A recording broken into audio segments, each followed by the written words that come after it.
Most quests don't really give substantial XP for the amount of work you have to put into completing them, and it's better to just brute force grinding and ignoring said quests. Oh, I was wrong. So I put out a video giving a rundown of easy ways to level.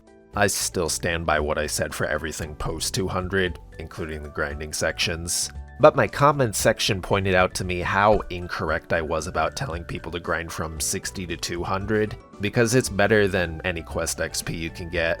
Multiple commenters even gave a rundown of what to do at what levels, and that essentially boils down to stick with the main storyline available across every character. And I tried it out to see how fast it takes, and wouldn't you know it, it's significantly faster. For context, this was the Pathfinder I made for that leveling guide that I got there pretty much entirely through grinding after doing the level 30 to 60 theme dungeons. With burning, so every level up giving 3 levels, it took about 4.5 hours to reach level 200. And this is how long it took me to reach level 200 doing nothing but quests on a non-burning character. 5.5 hours. It's split up at level 57 because my game bugged out weirdly in this L&L Fairy Academy cutscene, and I had to relog. Also, once you understand what to do and where to go, this time could be significantly faster. This is my personal slow route, just learning the ropes of questing to 200.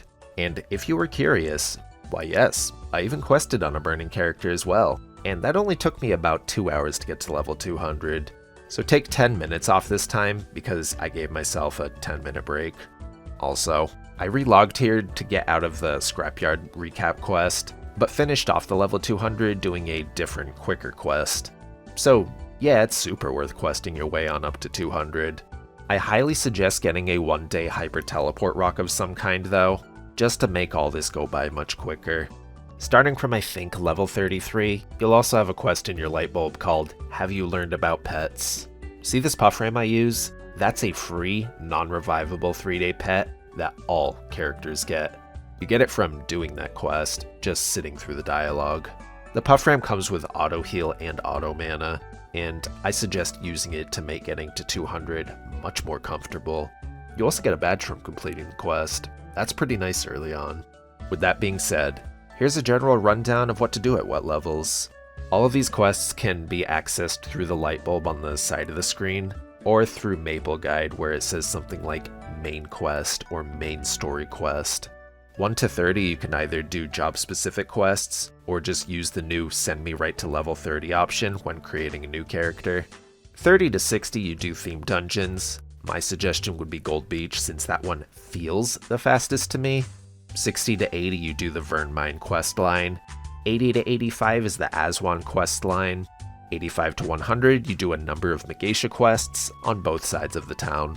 For Megatia's quests in specific, I recommend looking up how to do some quests, because this can be a bit slow or confusing at points. Once you reach 4th job, doing normal Zachem can get you a free level, which lets you unlock whatever event is going on at the current moment. From 100 to 120 you do the Halicium quest line, 120 to 125 Von Leon / Lion King's Castle, 125 to 130 you do the Rudibus quest line, and don't skip it. You don't get the quest XP if you skip it. I made that mistake personally, and made up for it by doing various wanted signpost quests around Korean Folktown. So if you do skip it, use that as a fallback. 130 to 140 is Temple of Time, 140 to 150 Silent Crusade, 150 to 160 Stone Colossus, 160 to 170 Future Genesis, 170 to 185 is Critias, 185 to 190 is Twilight Perion, and 190 to 200 you do the second part of Silent Crusade's questline. Alternatively, a free level up anywhere from 190 to 200 if you sit through the first Scrapyard quest and don't go through the recap cutscene. Just the one where you fight the androids. There you go, level 200 in under 6 hours.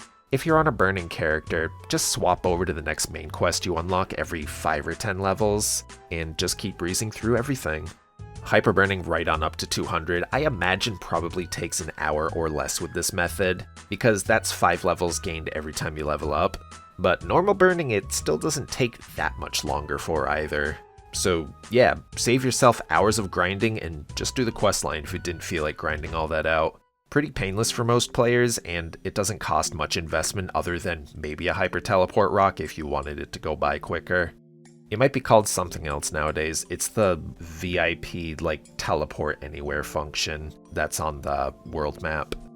I like correcting myself when I get things wrong, so a big, genuine thank you to everyone showing me the light of questing being much better for XP in the early stages of Maple. I believed quests fell off hard outside of themed dungeons, and nah, I've just been playing on hard mode like a dummy all these years with every new character I made. Oops. Now to highlight a couple comments I also got on last video, I want to clarify a bit. You get 14 4x coupons per week through MVP Red and Black. Yeah, should have read more into their perks to confirm that 4x XP coupons are available in game without compensation boxes. It kinda sucks they're locked behind a literal $1,500 minimum paywall though. Just save your money for like rent or investing in something you absolutely need or want, not slightly more XP on an online game. If you're making a guide and saying a list is inconclusive, that's not very helpful. Give us a breakdown infographic of every XP modifier in the game. So there's some various legacy XP modifiers still lingering in both heroic and interactive. I left that list incomplete because of those variables that people may or may not have. But let's cover some more bases and try to be thorough about it. I mentioned in my video that classes themselves sometimes have built-in XP sources. I'll just source the official MapleStory wiki that Nexon themselves links to on their official website. If you want a vague list of which classes have built-in XP, here you go. Nightlord's Showdown, Kana's Kishin and Night Ghost Guide currently, before her upcoming rework, Bishop's Holy Symbol, Demon Slayer's Demon Cry, Ark's Contact Caravan, and All Pirates Loaded Dice. Honorable mention to Shade's Soul Splitter that doubles the XP on mobs when you defeat them while their soul is split. That one's something. One thing I will admit I didn't mention is Talahart's Sacred Symbol giving more XP as well. Same with 2 temporary node stones you can craft, character building, the best one to craft, and rune XP.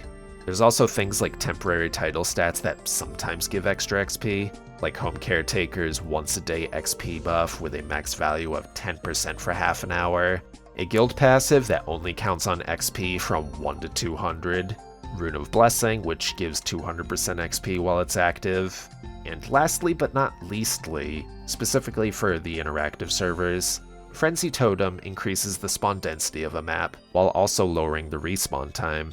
That should be covering all my bases I didn't cover fully. If I missed anything else, scream it at me in the comments.